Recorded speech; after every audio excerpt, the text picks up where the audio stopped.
Okay. So இந்த shorts upload பண்ணுறதுக்கு முன்னாடி வந்து நான் கௌதி சௌபி அவங்களோட சேனலில் வந்து ரிலீஸ் ஆன வீடியோஸ்லாம் பார்த்துட்ருந்தேன் இப்போது.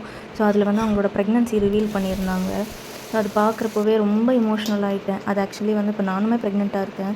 ஸோ நான் வந்து வீட்டிலலாம் ரிவீல் பண்ணணுன்லாம் இல்லை. நான் வந்து சிம்டம்ஸ் காட்டும் போதுலேருந்தே எங்கள் வீட்டில் வந்து என் அம்மா கிட்ட தான் ஒன்று ஒன்றா சொல்லிகிட்டே இருந்தேன். அம்மா இங்கே பெயின் இருக்குது, ஒரு வேளை இருக்குமோ, ஒரு வேளை டெஸ்ட் பண்ணவா, அந்த மாதிரி. எனக்கு வந்து ஃபஸ்ட்டு வந்துட்டு டெஸ்ட் பண்ணவே ரொம்ப பயமாக இருந்துச்சு. ஸோ டெஸ்ட் இப்போவே பண்ணலாமா, நான் 2 நாள்லேயே பண்ணலாமா, 3 நாள்லேயே பண்ணலாமா இப்படின்னு சொல்லி நான் வந்து ஒரு கேட்டுகிட்டே அந்த மாதிரி தான் இருந்தேன். சர்ப்ரைஸாக ரிவீல் பண்ணுற மாதிரி எதுவுமே நான் பண்ணல. ஹஸ்பண்ட்கிட்டையுமே வந்து இந்த மாதிரி டவுட்டாக இருக்குது, எதுக்கும் கிட் வாங்கிட்டு வாங்க செக் பண்ணலாம், அந்த மாதிரி தான் நான் வந்து ரிவீல் பண்ணேன்.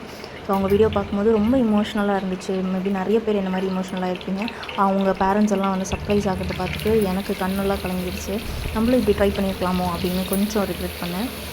ஓகே. ஸோ இன்றைக்கி வந்துட்டு நான் பெருசாக வீடியோ போடல. நேற்று பேஞ்ச மழையில் வந்து எங்கள் வீட்டுக்கிட்டலாம் ஃபுல் தண்ணி.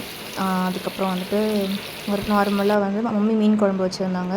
அது வீடியோ எடுத்து அனுப்ப சொல்லியிருந்தேன். ஸோ அது வந்து அம்மா வச்ச மீன் குழம்பு. அண்ட் இங்கே வந்துட்டு என்னோடய இன்லாஸ் வீட்டில் வந்துட்டு நான் கொஞ்சம் வெஜ் தான் நிறைய ப்ரிஃபர் பண்ணுவேன். ஸோ இவங்க வந்து எனக்கு கேபேஜ் அண்டு மாங்காய் போட்டு காரக்குழம்பு வச்சுருந்தாங்க. ஸோ இன்றைக்கி தான் நான் சாப்பிட்டேன். நீங்கள் என்ன சாப்பிட்டீங்க அப்படின்னு சொல்லி கமெண்ட்டில் சொல்லுங்கள். மறக்காமல் சப்ஸ்கிரைப் பண்ணிக்கோங்க. தேங்க்யூ.